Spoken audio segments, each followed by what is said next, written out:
In today's FPL Talking Points video, we're going to cover the updated player injury news, the top transfers in FPL right now, as well as the best captains for game week 4.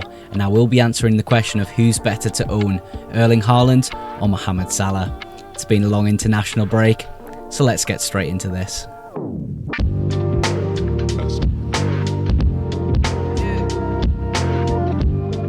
We are finally back for FPL Game Week 4. Of course, we had an international break, which is still going on right now, but we have a deadline to look forward to on Saturday. I'm so happy to be making FPL content again. You'll see I'll have a massive smile on my face throughout today's video. Of course, I'll be posting regular FPL content again, so if you want to go ahead and subscribe to be alerted to those videos, go do so now. I'm so close actually to 900 subscribers. It'd be amazing to hit that on today's video. If you do enjoy today's video as well, feel free to drop a like. Those two things massively support the channel. But I think to be a good FPL manager, we need to be aware of player updates at all times. We need to know the latest news, and what I've done here is I've collated some press conference information, some quotes that we've had before the international break and during the international break to give you the best chance to know what's happening with the players right now in FPL. So starting with Arsenal, we actually have a pretty large thing to cover here. Bukayo Saka will be out for a number of weeks. I think this just makes Gyökeres stocks really go up, in my opinion. Gyökeres now will pretty much be guaranteed penalties, in my opinion. Now Bukayo Saka won't be on the football pitch. And as well, Kai Havertz, he's just undergone knee surgery, I believe. He might be out for a few months, might be weeks, but we know for a fact Gyökeres should be completely nailed in his position. I think he could be a great buy in FPL with the fixtures coming up. A few difficult ones to get through, but after that, the fixtures look amazing. Sadly though, those who have bought Arsenal fullbacks or started the season perhaps with Arsenal fullbacks, I still think their expected minutes are a bit hard to predict. We have had news from Arteta that he's hopeful that Ben White will be available for the next fixture. So those who bought Julian Timber for his game week 2 performance where he absolutely smashed it out the park. How many points did he get? Let me quickly double check this. I was going to say 22. It was actually 24 points he got in game week 2. A lot of transfers for him in game week 2, sorry. But yeah, I'm just not too keen on them with the obviously contention of Ben White. Is he going to play? Is Timber going to play? Even on the other side, Calafiori, is Skelly going to play? Like, we just don't know. So overall for Arsenal, a few things to consider. But for me, what we can draw from the Arsenal news is Victor Gyökeres is probably an amazing buy in FPL right now. I own him personally in FPL. We have Cole Palmer. We have Chelsea news. Cole Palmer, he could be back now after this international break. We will probably find out news regarding Cole Palmer this week, so stay tuned for that. I will, of course, update you guys when you need to know about Cole Palmer. I do think he will be available for Brentford, though, which is a really good fixture, in my opinion. We also have Liam Delap. He looks like he's going to be out for a while, and Maresca has said in official quote, "We will try find different solutions," and that solution's obviously João Pedro, and João Pedro will probably just start every single game up top for Chelsea, and he's been doing really well. A lot of people own him. I do believe actually he's the most owned asset in FPL right now, so there you go. I think if you own him, you'll be quite happy to know that Liam Delap won't be stealing minutes from him, and he won't be coming off at like 70 minutes like we all suspected.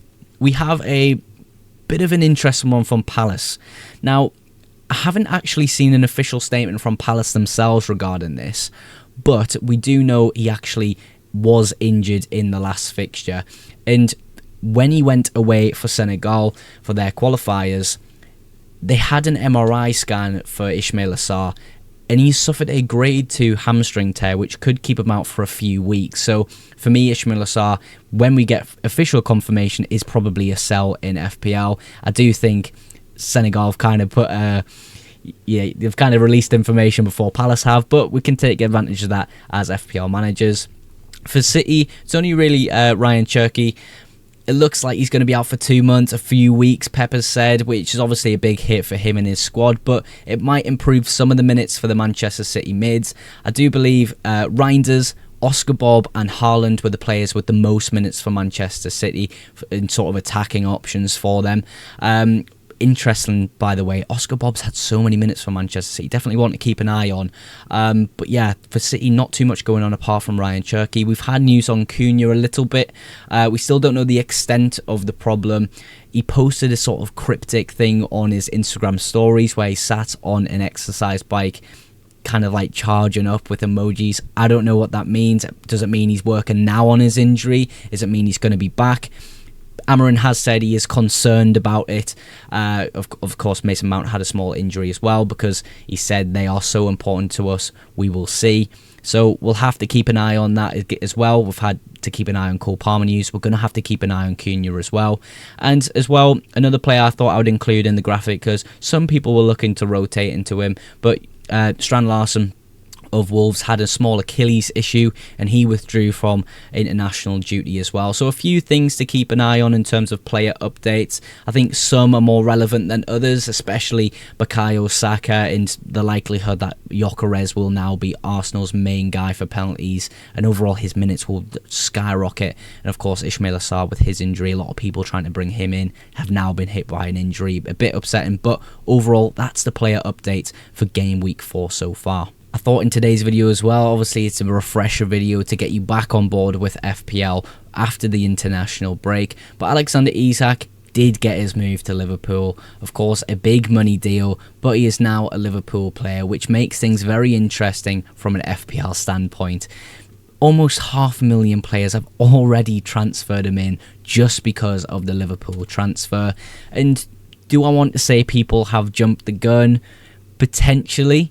I think we can just wait on information for Alexander Isak. There's no need whatsoever to make an early transfer to get this guy in. If he does rise in price, it's going to be by 0.1, and I think just having information to whether he starts, what his fitness is like, is going to be absolutely massive to determine this transfer in your FPL team. A lot of people looking to bring him in, a lot of people have brought him in, and just my opinion on it is the fixtures for the next 2 weeks are really great, and if we do get information that he does start that game week 4 fixture against Burnley, he looks like a great transfer. But I did speak to the founder of Night Managers, the best FPL algorithm in the game, and they actually aren't too keen on Alexander Isak right now.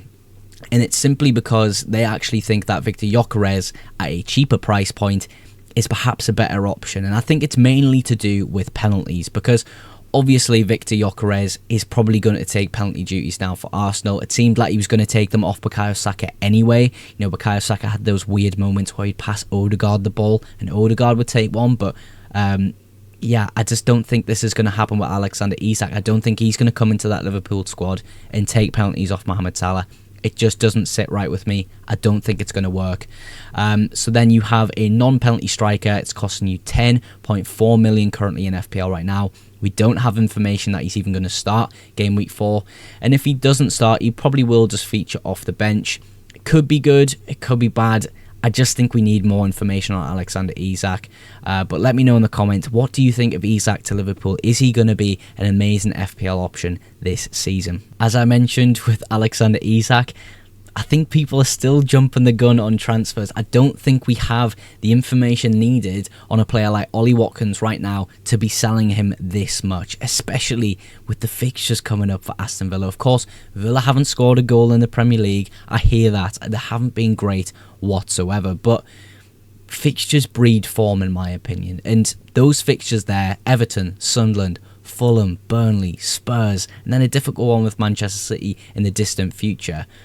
I just think you've got to give Watkins a chance for these fixtures. You have to. At least give him game week 7 with Burnley. It's at home for him as well. Like, I understand the frustration, I completely do, but I think being a bit patient in FPL is a really underrated skill. Like, for example, I'm being extremely patient with Florian Wirtz. He hasn't had the best start of the season, but we have good fixtures this week and the week after for him. And I think with Watkins' fixtures, you look at the next 4 at least, they're really, really great. I would give him a few more weeks, at least till game week 7, but I understand your frustration completely if you have sold a player like Ollie Watkins.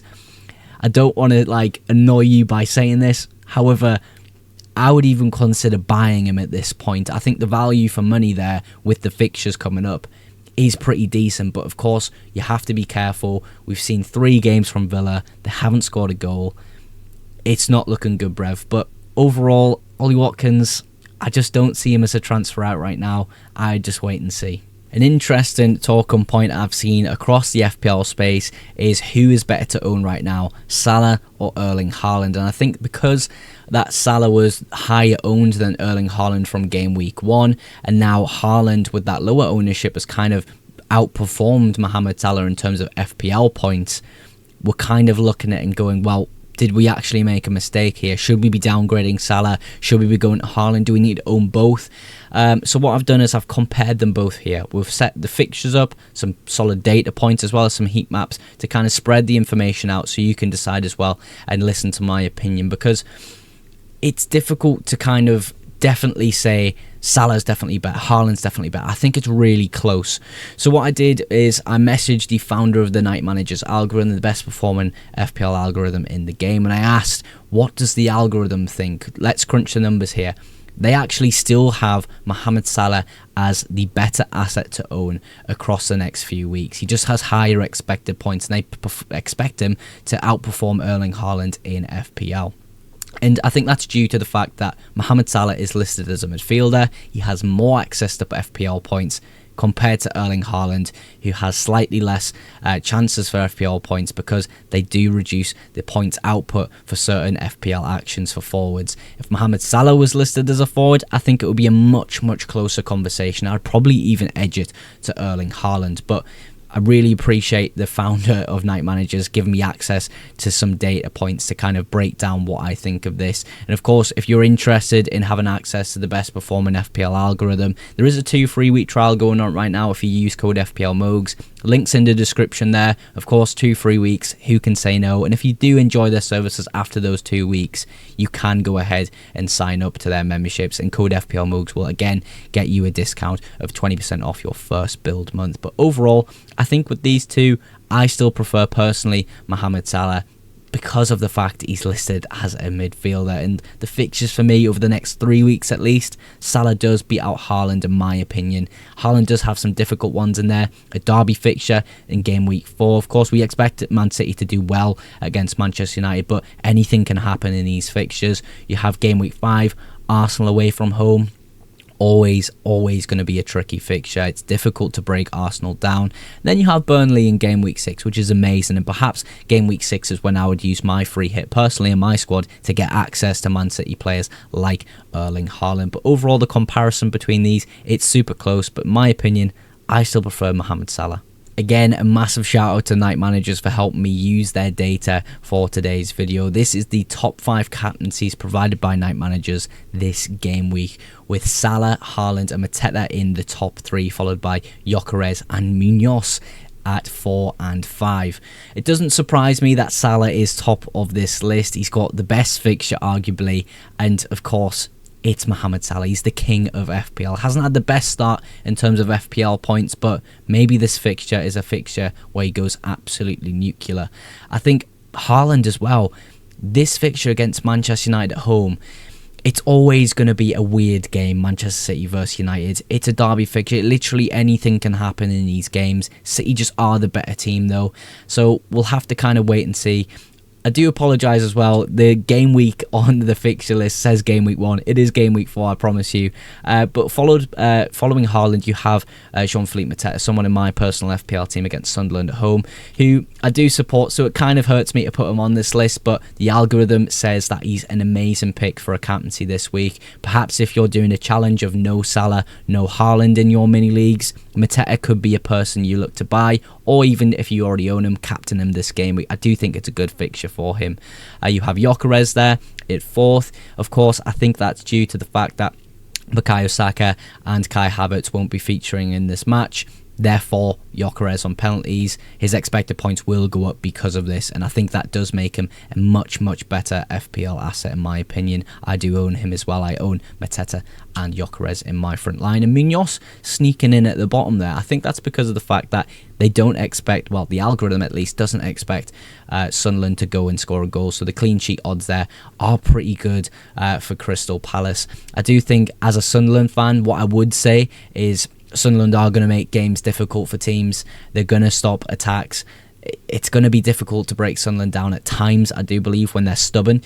But they can hit, well, we can, hit you on the counter-attack. Sunderland are really good at that, and that's how we're going to perform throughout this Premier League season. It's done us pretty well so far with 6 points from 3 games. So overall, that's my captaincy rankings with a partnership in Night Managers providing all the data and the rankings. If I was to change anything in this list, I think Munoz would be off the list potentially, and Palmer would sneak in at number 5. We just need information whether Palmer is going to start against Brentford or not. If he does, I think he's definitely a captaincy option if you want to be a bit different. But overall, I would strongly agree with Night Managers here and say this is pretty much bang on how I would do my list, apart from maybe Cole Palmer in at 5. Here's just a quick overview on how I'm going to probably line up for game week 4. I will go into more detail about my transfer plans in tomorrow's video, my transfer plans for game week 4 and how I plan to use my transfers across the next few weeks of FPL. What I will do is I'll post a quick screenshot of something on the screen here. This is what Night Managers sent me in terms of their recommended transfers for early ones, and they did mention to roll the transfer, and I have to say I think I'll probably remain on that plan for the rest of the week unless we get some updated information regarding some of the players in my squad. I think it's a really strong team. I really do. I think out of the first few game weeks, the first 3 especially, there was always one or, well, not 1 or 2, maybe 3 even, players I wasn't quite happy with their fixtures. I was unhappy, especially in game week 1, with Tosin missing out from picking him in game week 1. Now we're kind of looking at the team and it's really strong. It really is. I think across the board we've got great fixtures. I think Bruno Fernandes against Manchester City away is always going to be a difficult one, and perhaps even Gyökeres facing Nottingham Forest could be a quite tricky fixture with their physical centre-backs, but it is a home fixture for Arsenal, so I do think we have to take that into consideration. But overall, just a quick overview of the squad, 1.9 million in the bank. So far, I think I'm going to roll the transfer. But more information on how I use my transfers across the next few weeks in tomorrow's video, so make sure you subscribe for that. The international break is still going on, but at least we have an FPL deadline right around the corner on Saturday this week. I'm looking forward to bringing you regular FPL content again this game week, so look forward to that. But I always outro my videos with a massive thank you to you guys at home for supporting the FPL Mogs YouTube channel. Of course, if you enjoyed today's video, feel free to drop a like, and if you aren't yet subscribed to the channel, go ahead and click that subscribe button for future FPL content and deadline streams. But that is everything for today's video. Thank you again so much for watching, and I will catch you in the next one. Bye for now.